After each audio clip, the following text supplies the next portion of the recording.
درنو ملګرو السلام علیکم ورحمت الله وبرکاته. زه هیله مند یم چې تاسې په ټول روغ جوړ خوشحاله یې او له کرونا نه به په امان یې.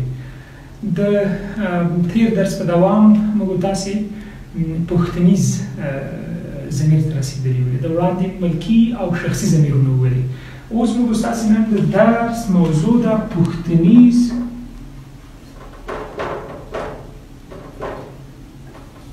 ضمیرونه یا استفهامي ضمیرونه.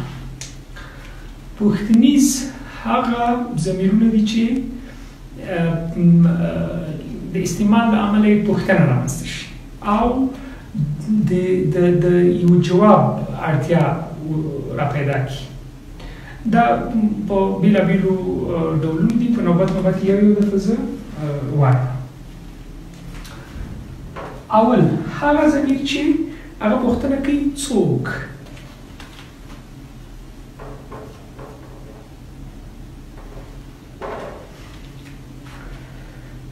دا خپلواک مورفیم یا دا ضمیر که چېرته په یوې جملې کې وکارول شي نو یوه داسې پوښتنه به رامنځته کړي چې د اشخاصو او یا هم د یو شمېر څیزونو په ځانګړي ډول د اشخاصو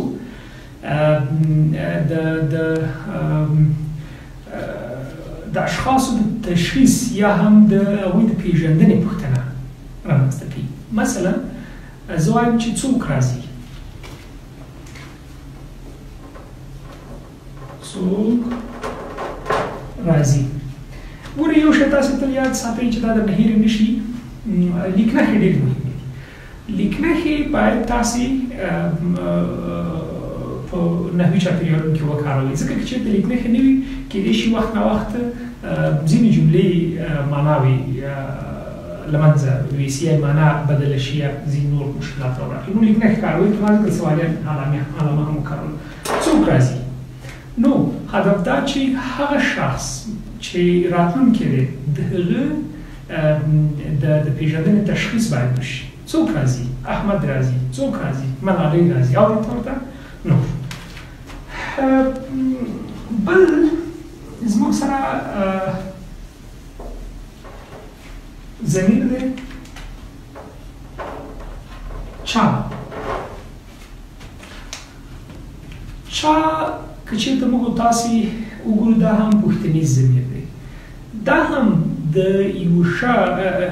یوه داسې پوښتنه رامنځته کوي چې باید ځواب ولري.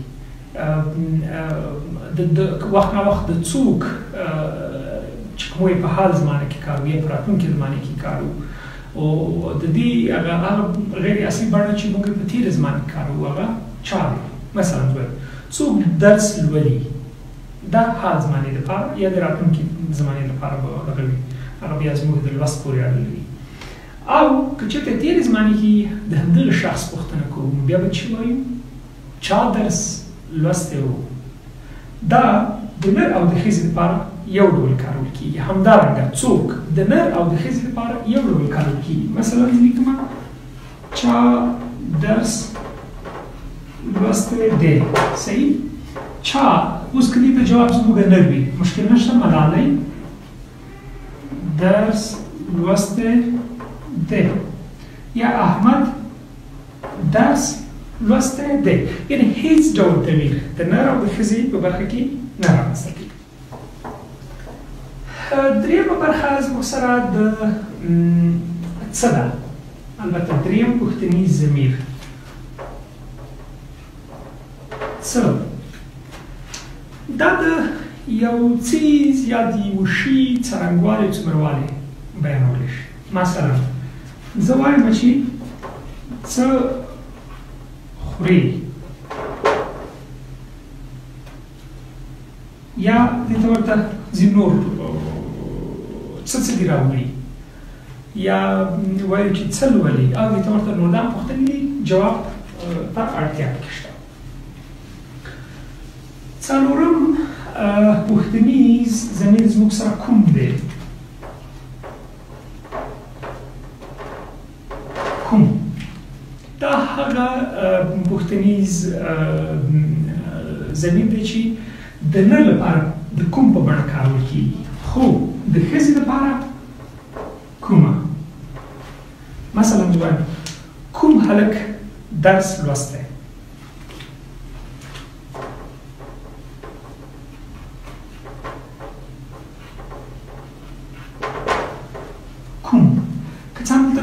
ټاکونکي حیثیت هم بیا ښیي که مرجع ترې لرې کړو که دا ښځینه حالت اړوند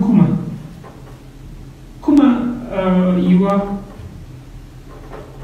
ژاړي دا هم یو پوښتنیز نومځری شو. دې ته ورته نور هم شته، یعنې پرته له دې چې دا دي مثلا څنګه څومره یعنې هغه چې کیفیت د پوښتنې لري او د نومځري خاصیت لري زموږ سره شاید وکارول شي، کیدای شي په ډیفټانګي بڼه وکارول شي خو کارول کېږي. راځو یو بلې برخې ته چې هغه پلوي یا سمتي ضمیرونه دي. پلوي یا سمتي ضمیرونه دا په پښتو ژبه کې کارول کېږي ځکه چې زموږ که څه هم یو شمېر لهجو کې به یو څه توپیر سره لري، په ځینو لهجو کې فرق کوي، خو پلوي یا سمتي ضمیرونه چې دي موږ او تاسې بیخي ډېر کاروو. پلوي ضمیرونه زموږ سره درې دي: را، ته، ور. یعنې دا زموږ سره ناخپلواک موفیمونه دي اصلا. را در ور خو د ضمیر دنده سرته رسوي څه وخت؟ هغه وخت چې کله د یو بل توک سره یو ځای راشي. راځئ دا یو درته تشریح کړم. مثلا زه وایم کتاب راته راکړه. ښه، کتاب راته راکړه یعنې کتاب ما ته راکړه. دلته دا را چې ده د څه شي دنده سرته رسوي؟ د پلوي ضمیر. صحیح؟ راکړه کې دا را چې ده اوس تاسو وایئ چې ښه دا مې شوی دی، دا را چې ده دا مخکړ دی، یعنې دا د فعل مختاړی دی چې فعل ته مخته لوېدلی دی. یعنې اوس بیا تشریح کوو کتاب راته راکړه یعنې ما ته کتاب راکړه. نو دا را چې ده دا دلته د مخکړ یا هم د مختاړي دنده سرته رسوي او دا چې ده دا پلوي ضمیر دی چې د تا سره راغلی. کتاب راته راکړه مثلا وایم کتاب درته درکړم. دا د پلوي ضمیر دنده اجرا کوي. کتاب ورته ورکړم. پوښتنه ور چې دی دلته پلوي ضمیر شو. هم تاسې به ډېر وخت داسې لوستي تاسې به وایئ چې ښایي یو وخت کې خو موږ او تاسې چې کوشش کوو چې ډېر زیات یعنې ډېر کلمات ونه کاروو، بیا داسې وایي کتاب راکړه، کتاب ورکړه، کتاب درکړم او داسې نور. نو بیا به راته وایي چې هلته پلوي ضمیر او مخکړ څه توپیر لري؟ کوم یو مخکړ دی، کوم پلوي ضمیر دی؟ دا به درته په لاندې ډول تشریح کړم. مثلا دې ته موږ هغه د ژبې د اقتصاد تیوري د اقتصاد د تیوري تطبیق وایو. کتاب راکړه. دغه را چې ده دا دلته دوه ګونی تابعیت لري، هم مختار دی او هم په عین حال کې دا پلوي ضمیر دی. کتاب راکړه، کتاب ورکړه، کتاب درکړه او داسې نور. دلته دې ته ولیکم کتاب ورکړم. صحیح؟ کتاب به ورکړم. صحیح؟ کتاب به درکړم.